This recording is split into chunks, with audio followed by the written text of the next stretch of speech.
आज आपण एका खूप जुन्या विधीबद्दल बोलणार आहोत, वल्हांडण, आणि पाहणार आहोत की त्याचा आणि क्रूसावरच्या बलिदानाचा नेमका काय संबंध आहे. एक असा संबंध जो खूप खोलवर रुजलेला आहे.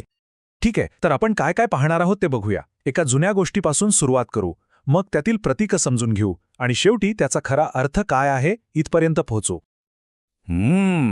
विचार करा, हजारो वर्ष जुन्या एका विधीमध्ये असं काय रहस्य दडलेलं असेल. चला तर मग आज याच रहस्याचा पडदा उचलण्याचा प्रयत्न करूया. तर सुरुवात करूया त्या पहिल्या भागापासून. आपली गोष्ट सुरू होते प्राचीन इजिप्तमध्ये. फारोची राजवट होती आणि तिथे वल्हांडण्याची एक नाट्यमय घटना घडली होती. तर त्यावेळी इस्रायली लोकांना त्यांच्या सुटकेसाठी काही खास सूचना देण्यात आल्या होत्या आणि या सूचना साधेसुद्या नव्हत्या, त्या अत्यंत महत्त्वाच्या होत्या. खरं तर त्यांच्या जगण्या मरण्याचा प्रश्न होता तो. आणि वचन काय होतं? जेव्हा मी ते रक्त पाहीन तेव्हा मी तुम्हाला ओलांडून जाईन. म्हणजे ते रक्त एक चिन्ह होतं, एक असं चिन्ह जे घरातल्यांना अंतिम न्यायापासून वाचवणार होतं आणि महत्त्वाचं म्हणजे त्यांच्या गुलामगिरीच्या साखळ्या तोडणार होतं. ठीक आहे, आता दुसऱ्या भागाकडे वळूया. हे जे निष्कलंक कोकरू होतं त्याच्यामागे काय सिम्बॉलिझम म्हणजे काय अर्थ दडलाय ते आता आपण उलगडून पाहूया, कारण यात खूप काही खोलवर आहे. आता बघा, इथे खूप इंटरेस्टिंग गोष्ट आहे. वल्हांडणाच्या कोकरासाठी अट काय होती? तो निष्कलंक हवा. आणि मग पेत्राच्या पुस्तकात ख्रिस्तासाठी काय म्हटलंय? निष्कलंक व निर्दोष कोकरा. हे साम्य खरंच खूप काही सांगून जातं. आणि फक्त एवढंच नाही, रक्ताचं चिन्ह कुठे लावायचं होतं?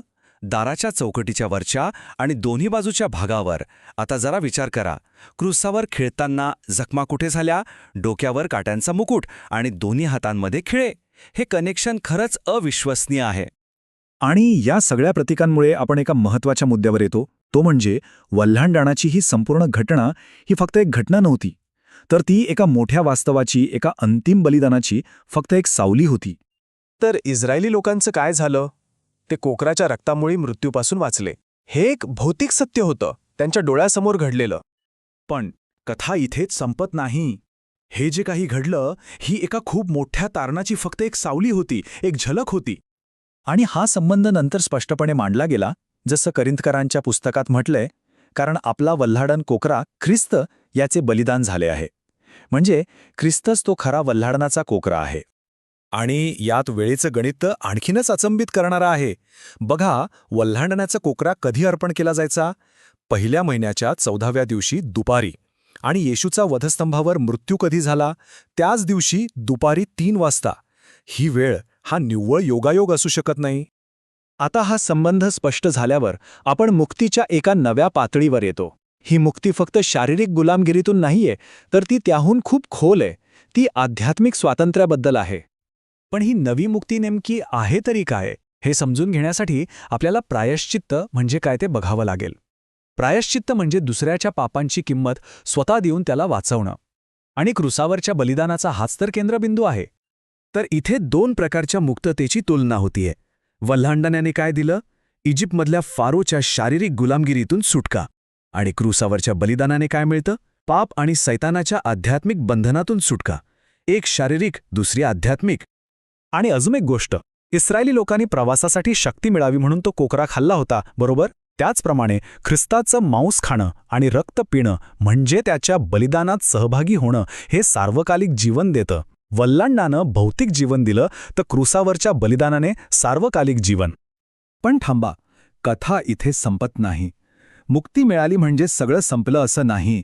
खरं तर हा कथेचा शेवट नाही, तर एका नव्या आध्यात्मिक वास्तवाची, एका नव्या संघर्षाची सुरुवात आहे.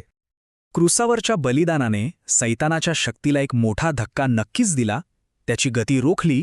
पण याचा अर्थ लढाई संपली असा होत नाही. ती अजूनही सुरू आहे. जसं बघा, इस्रायली लोक इजिप्तमधून बाहेर पडल्यावर फारोच्या सैन्याने त्यांचा पाठलाग केला होता, आठवतंय? अगदी तसंच विश्वास ठेवणाऱ्यांचाही आध्यात्मिक शक्तींकडून पाठलाग केला जातो, कारण मिळालेल्या स्वातंत्र्याचं रक्षण करावं लागतं. तर या सगळ्याचा सारांश काय? वल्हांडण ही एक भविष्यवाणी होती आणि क्रूस ही तिची पूर्तता. पण सर्वात महत्त्वाची गोष्ट ही आहे की तारण हा प्रवासाचा शेवट नाही, ती तर फक्त सुरुवात आहे. आणि हाच विचार आपल्याला एका मोठ्या प्रश्नाकडे घेऊन जातो. जर तारणाची फक्त सुरुवात झाली असेल तर या मिळालेल्या स्वातंत्र्यात आपण जगायचं कसं?